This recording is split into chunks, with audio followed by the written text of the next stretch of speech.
کل سے بہت سارے ہمیں میسج آئے، دوست احباب نے، فالوورز نے، شاگرد نے یہ کہا ہے کہ نوجوانوں کو ہمیں عید کا دن کیسے گزارنا چاہیے۔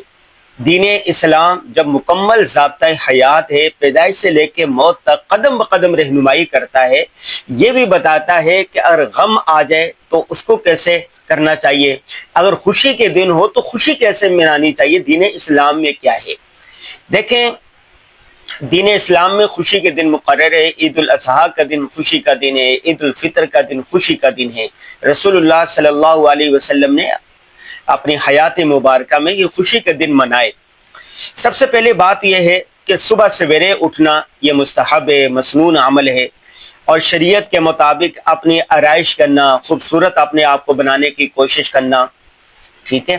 اب بڑے ہوئے ناخن ہوں وہ کاٹیں، مونچھیں درست کر لیں، بال صحیح کر لیں، کنگھا کر لیں، اور صبح سویرے غسل کرنا، ٹھیک ہے۔ یہ مستحب عمل، مسنون اعمال میں مسواک کرنا، منہ سے بدبو نہیں آنی چاہیے، ٹھیک ہے۔ منہ سے بدبو آئے گی تو کسی کو تکلیف ہوگی۔ اور اسی طرح حسب حیثیت اچھا اور عمدہ لباس جو آپ کے پاس میسر ہو اس کو پہنیں، خوشبو لگائیں، اور صبح جلدی اٹھیں، اور عیدگاہ، بڑی عید الاضحیٰ جب ہو تو گھر سے جب آپ نکلیں عیدگاہ کی طرف تو تکبیر تشریقات پڑھتے جائیں۔ تکبیر، اللہ اکبر، اللہ اکبر، لا الہ الا اللہ، واللہ اکبر، اللہ اکبر وللہ الحمد۔ یہ پورا عشرہ ذی الحجہ، یہ جو پہلا جو 10 دن ہوتے اس میں پڑھنا یہ مستحب ہے، اور حضور صلی اللہ علیہ وسلم نے اس کی تاکید فرمائی ہے، اور صحابہ کرام ان دنوں میں چلتے پھرتے پڑھتے رہتے تھے، اور عید کے دن خاص طور پر اس کو پڑھنا چاہیے۔ جب بھی آپ بیٹھیں، چلیں پھریں، تکبیر پڑھتے رہیں، اللہ اکبر، اللہ اکبر، لا الہ الا اللہ، واللہ اکبر، اللہ اکبر وللہ الحمد۔ کتنی نیکیاں ہیں، کتنا ثواب ملے گا۔ اور اس کے بعد بقرعید والے دن جتنا جلدی ممکن ہو سکے آپ نے اپنی قربانی کو، اپنے جانور کو اللہ کی بارگاہ میں پیش کرنا ہے، ٹھیک ہے۔ اس دن سب سے بڑا عمل یہی ہے کہ آپ اپنی قربانی کو، اپنے جانور کو مسنون طریقے کے ساتھ اب اللہ کی بارگاہ میں قبول کروانے کے لیے پیش کریں، اور نیت درست رکھیں۔ کہتے ہیں نا، قل ان صلاتی ونسکی ومحیای ومماتی للہ رب العالمین لن ینال اللہ لحومها ولا دماؤها ولکن ینالہ التقوی منکم۔ اللہ تک یہ گوشت نہیں پہنچتا، اللہ تک یہ کھال نہیں پہنچتی، اللہ تک یہ کچھ نہیں پہنچتا، اللہ کے وہاں کیا پہنچتے ہیں؟ نیت پہنچتی ہے۔ انسان کی نیت درست ہونی چاہیے۔ انما نطعمکم لوجہ اللہ لا نرید منکم جزاء ولا شکورا۔ کسی کو دیں تو اللہ کے لیے، اللہ کے لیے جو کام ہوتا ہے وہ اللہ کے ہاں بڑا رتبہ اور منزلت رکھتا ہے۔ تو اپنی نیتوں کو درست کر لینا چاہیے، خالصتاً، دکھاوا مقصود نہ ہو اس میں، اور برتری مقصود نہ ہو، دوسروں کو چھوٹا دکھانا، اپنے آپ کو بڑا دکھانا مقصود نہ ہو کہ ہم نے اتنا بڑا جانور کیا ہے۔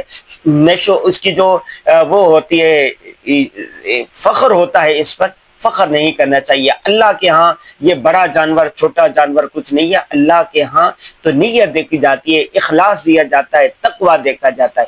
ان اکرمکم عند اللہ اتقاکم، تم میں سے اللہ کے نزدیک سب سے بہترین وہ ہے جو اللہ کے ہاں متقی ہو، نیک ہو، پرہیزگار ہو۔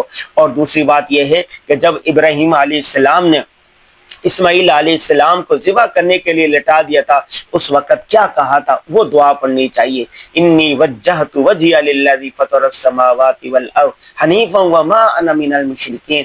اللہ کے لیے، یا اللہ اس کو اپنی بارگاہ میں قبول فرما، یہ جو امتحان ہے اس امتحان میں مجھے سرخرو فرما۔ یہ دنیا چند روزہ ہے، یہ دنیا امتحان گاہ ہے، اللہ تعالی ہمیں اس میں امتحان گاہ میں، اس امتحان میں ہمیں کامیاب فرمائے، اور یہ سب سے اہم دعا کرتے رہنا چاہیے۔ اور آخری بات یہ ہے کہ خوشی کا جب دن ہوتا ہے، رسول اللہ صلی اللہ علیہ وسلم خاص طور پر یتیموں کا، مسکینوں کا، بے سہاروں کا سہارا بنتے تھے، اور جن کا کوئی ٹھکانہ نہیں ہوتا تھا آپ صلی اللہ علیہ وسلم ٹھکانہ فراہم کرتے تھے۔ آپ نے وہ حدیث تو وہ روایت تو آپ نے سنی ہوگی، عید کے دن آپ صلی اللہ علیہ وسلم جا رہے تھے، بہت سارے بچوں کو دیکھا وہ اخروٹوں کے ساتھ کھیل رہے تھے، ایک چھوٹا سا بچہ تھا وہ کونے میں رکھ کر رو رہا تھا، پریشان تھا۔ آپ صلی اللہ علیہ وسلم نے اس سے پوچھا، اس کے سر پہ ہاتھ رکھا، اور اس بچے نے کہا کہ میں یتیم ہوں، میرے پاس کوئی چیز نہیں۔ آپ صلی اللہ علیہ وسلم انہیں گھر پہ لے گئے۔ حضرت عائشہ رضی اللہ تعالیٰ نے انہیں نہلایا، انہیں اچھے کپڑے پہنائے، خوشبو لگائی، کھانے کی چیز دی، اور وہ خوش ہو گیا۔ ٹھیک ہے، تو یہ جو عمل ہے، تو آپ نے اپنے رشتہ داروں میں، اپنے خاندان میں، اپنے محلے میں، اپنے پڑوس میں دیکھنا ہے جو غریب آدمی ہیں، جن کے گھر پہ قربانی نہیں ہوئی، اور یہ دیکھیں کہ عید سے پہلے ہی کون کون سے گھر ہیں جو یتیم ہیں، مسکین ہیں، بیوہ ہیں، بے سہارا ہیں، مطلقہ خواتین ہیں، ان کا آپ نے سہارا بننا ہے۔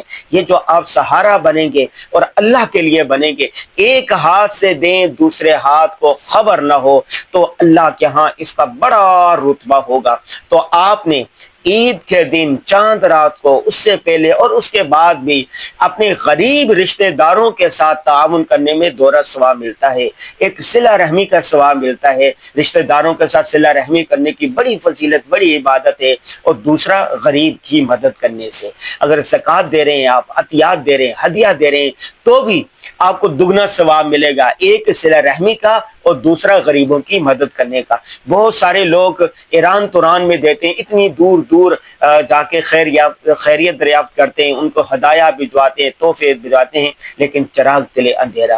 ان کے پڑوس میں، ان کے پہلو میں، ان کے آگے پیچھے لوگ ترس رہے ہوتے ہیں، مر رہے ہوتے ہیں۔ سفید پوش لوگ ایسے ہوتے ہیں، اپنی ضرورت کسی کو نہیں بتا رہے ہوتے ہیں، لیکن اندر ہی اندر وہ گھل رہے ہوتے ہیں۔ تو ان لوگوں کا، ناداروں کا، غریبوں کا، یتیموں کا، مسکینوں کا آپ نے خیال رکھنا ہے۔ آپ کا جو جانور ہوگا، اس کا جو گوشت ہوگا، تو آپ اس میں سے کوشش کریں کہ ایک حصہ آپ اپنے لیے رکھ لیں، اور ایک حصہ دوست احباب کے لیے، رشتہ داروں کے لیے رکھیں، اور ایک حصہ غریبوں کو ضرور پہنچائیں۔ ٹھیک ہے، آپ نے اگر اس طرح کر لیا، اس طرح یہ عید کے دن گزار لیا، سنت کے مطابق گزار لیا، تو سب سے بڑی بات یہ کرنی ہے آپ نے کہ عید کے دن کوئی گناہ نہیں کرنا، کوئی گالی نہیں دینی، اور ایک دوسرے کو معاف کر دینا ہے۔ خوشی کے دن بھی اگر آپ معاف نہیں کریں گے تو کب معاف کریں گے؟ آپ نے اپنے دل کو پاک صاف کر لینا ہے، رنجشیں ہیں وہ نکال دینی ہے۔ جن سے آپ بات نہیں کرتے، جنہوں نے آپ کو ستایا ہوا ہے، آپ ان کے گھر چلے جائیں، گوشت لے کے چلے جائیں، ان سے ملنے کے لیے چلے جائیں۔ عید کے دن سارے ایک دوسرے کو معاف کر دیتے ہیں، اور یہ جو دن ہوتا ہے، حج کا دن ہوتے ہیں، یہ دن ہوتے ہیں، تو اس میں حاجیوں نے دو لباس پہنے ہوتے ہیں، جو کفن کا لباس ہوتا ہے ایک قسم کا، جب آدمی مر جاتا تو وہی لباس ہوتا ہے، دو چادریں۔ حاجیوں نے بھی یہی، تو اس میں بھی ایک پیغام ہوتا ہے کہ آج کے دن ہم سب نے ایک دوسرے کو معاف کر دیا، تو آپ نے معاف کرنا ہے، غریبوں کا خیال رکھنا ہے، قربانی میں بڑھ چڑھ کر حصہ لینا ہے۔ عید کا یہی پیغام ہے۔